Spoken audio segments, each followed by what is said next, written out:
আজকে আমাদের আলজুবিরা হসপিটালে এই বাবুটা ভোরবেলা হয়েছে না 6:30টার সময় 6:30টার সময় হলো ছেলে বাবু, এটা হলো 4 নাম্বার বাবু।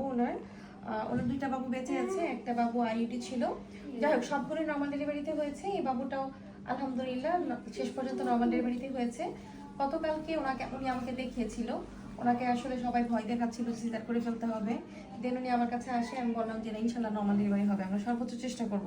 তারপরে কিন্তু আল্লাহর রহমতে না পড়ে যাবে না, আল্লাহর রহমতে নর্মাল ডেলিভারি হয়। এবং কি আমার কাছে রাতে আসে, তখন কিন্তু বেশ ভালোই মিকোনিয়াম ছিল। পরে ওনাকে ইন্ডাকশন দিয়ে দেই, আল্লাহর রহমতে খুব তাড়াতাড়ি প্রোগ্রেস করে। বলে আমাকে লাস্টে বললে আমাকে সিজার করে ফেলেন। হ্যাঁ সিজার করে ফেলবো, কোনো সমস্যাই হবে না। পরে যাই হোক সুন্দর মতো করে নর্মাল ডেলিভারি হয়ে গেছে। ছেলে বাবু 3 কেজি বাবুর ওজন। এবং কি বাবুর মার আসলেই তো অনেক ধৈর্য ছিল, ধৈর্য না থাকলে তার এতগুলো নর্মাল ডেলিভারি হতো না। আর আল্লাহর উপরে বিশ্বাসও ছিল। আর আল্লাহর রহমতে মিকোনিয়াম অল্প থাকার পরেও কিছু হয়নি, কোনো প্রবলেম হয়নি। বাবু একদম সুস্থ ছিল, একটা কট প্যাঁচানো ছিল। আর এই বাবুটার বাড়ি তাহলে কোথায় বললো যে?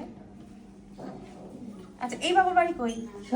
সখীপুর। এই বাবুর বাড়ি ডুলুটিয়ে। আর এই বাবু দেলদুয়ার। এই বাবুটাও সিজারে হয়েছে। এই বাবুর মা অনেক কষ্ট করেছে, একদম শেষ পর্যন্ত হেড দেখা যাচ্ছিল কিন্তু কোনোভাবেই হচ্ছিল না। পরে বাচ্চা একদম ফ্ল্যাবি হয়ে যায়, হার্টবিট কমে যাচ্ছিল। তারপরে আসলে সিজার ছাড়া কোনো অপশন ছিল না, পরে সিজার করতে হয়েছে। ও মা বাবুর এখন কান্নাকাটি শুরু করছে।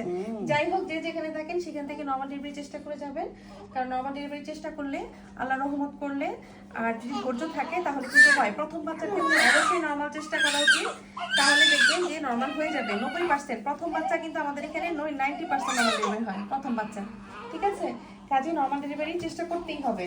আর যে যেখানে আছেন সেখান থেকেই ঈদের আনন্দ উপভোগ করুন। সবাইকে ঈদ মোবারক, সবাই ভালো থাকবেন। আল্লাহ হাফেজ, আসসালামু আলাইকুম।